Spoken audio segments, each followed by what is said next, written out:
Are free email services worth it? Hi everyone, Leo Notenboom here for askleo.com. This is actually an update to one of my earliest and most important articles, dating all the way back to 2004, with intermediate updates in 2010, 2013, 2018, and now 2025. My answer has changed from mostly no in 2004 to mostly yes, with some very important caveats. You must understand the costs, you must understand the risks, you must prepare for disaster, and you must take responsibility. I'll dive into each one of these, but before I do, I'll share one concrete data point. All of my email is currently being processed using free email accounts. Clearly, I believe it can be done safely. The cost of free email. I'm sure by now you know that there's no such thing as free. Everything has a cost. It may not be money that comes out of your wallet, but there's always a cost of some sort. Here are some costs associated with free email services. Customer service, or the lack thereof. There is rarely any customer service for free email accounts. While there might be forums and contact forms and even email addresses that accept your questions, your chances of getting a helpful response or interacting with a real person are effectively zero. Advertising. Most free email services are supported by advertising. You may see ads alongside or sometimes within your email.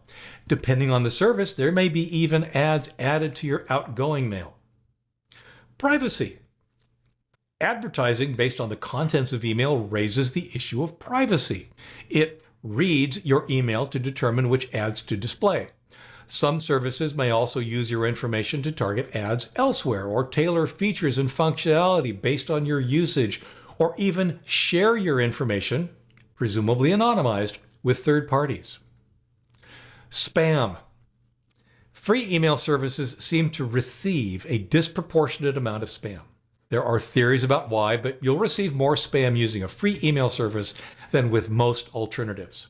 Some are better at spam filtering than others, but occasionally legitimate email will be a casualty.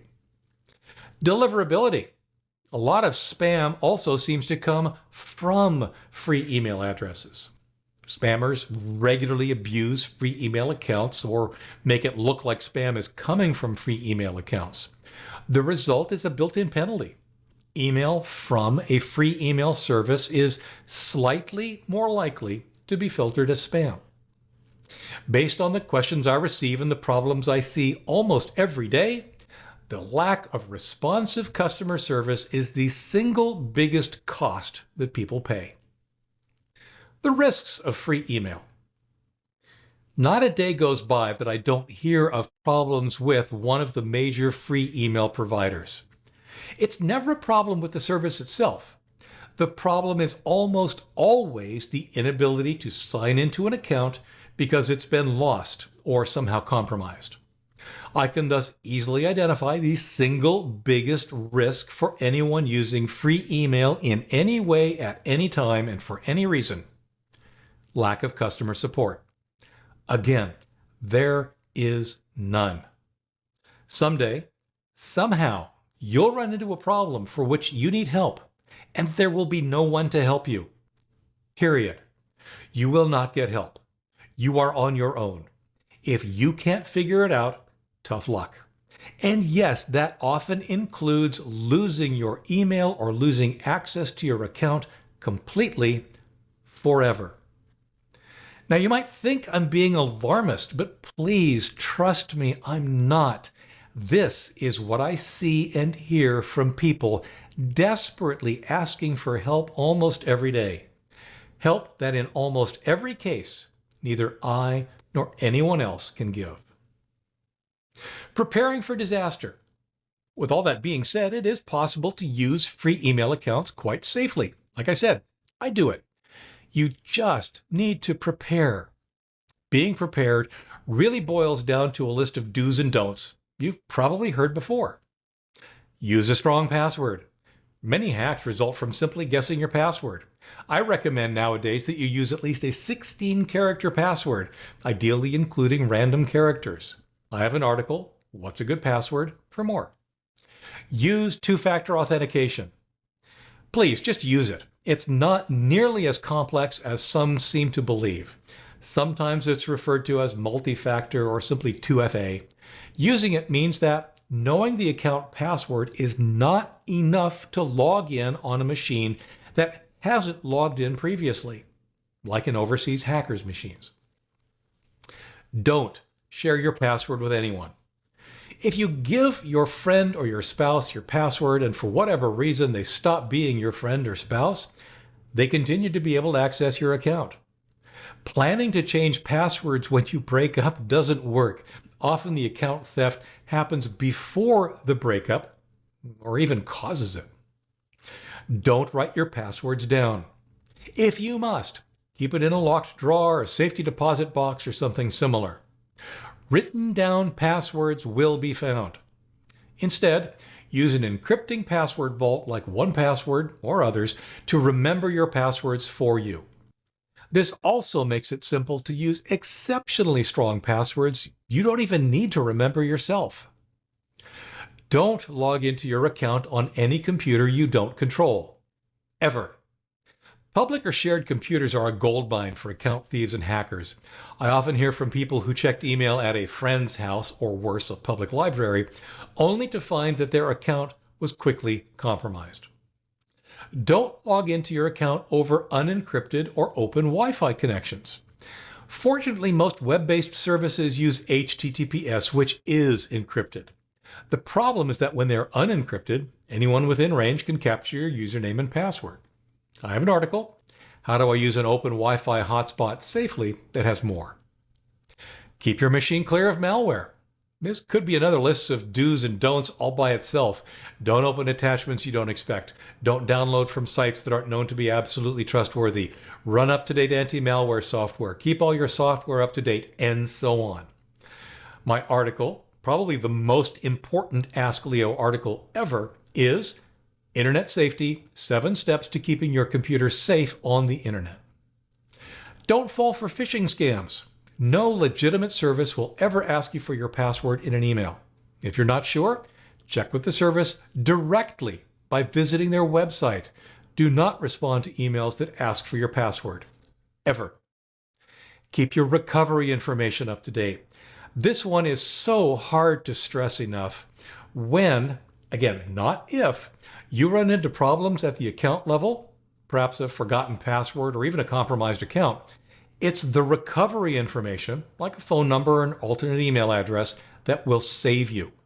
If you don't have those, or they're no longer accurate, you will likely lose your account completely.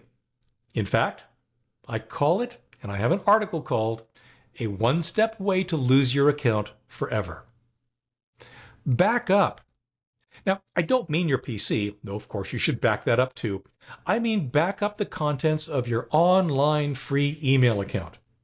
Should the worst happen and you lose access to your online account, a backup copy of your email and contacts will help at least mitigate the disaster. I recommend backing up to your PC using an email program like Thunderbird.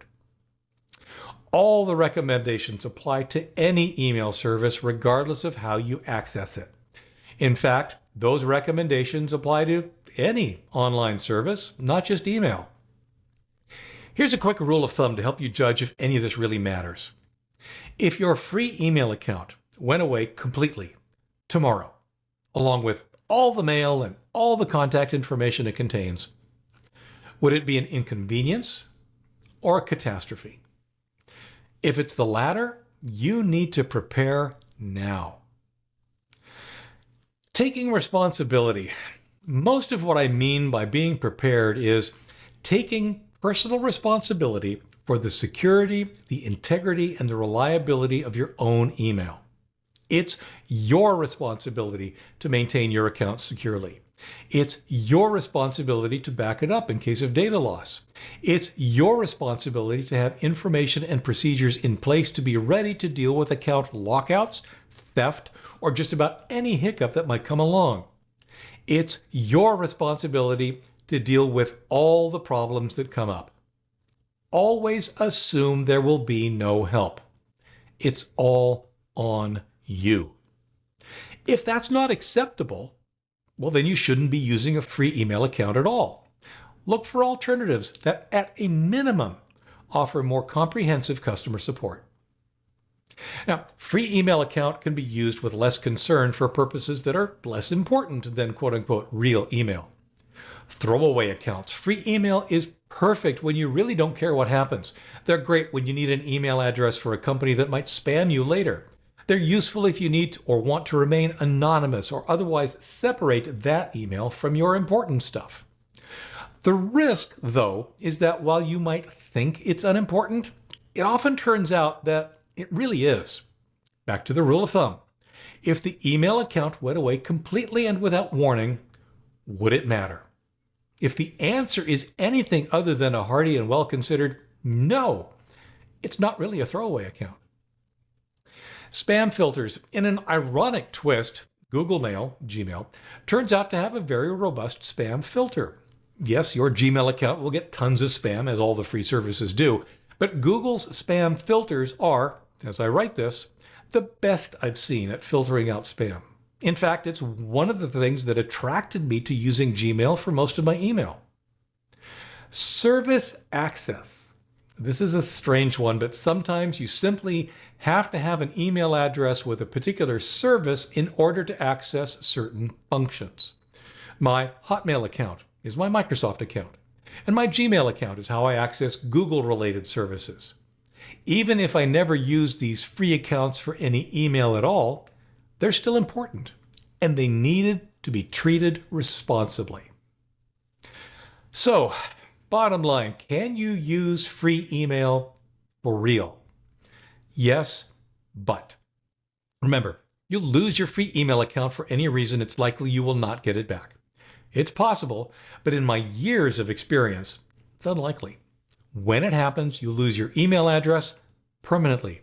People who send email to that address will not reach you and may, in fact, be emailing a hacker who stole your account. It's a fundamental risk of the system that has little or no customer support because it's free. You can, however, minimize your exposure by preparing for the disaster, as I've outlined above. That's the first step, or rather list of steps, to safely use free email accounts for real.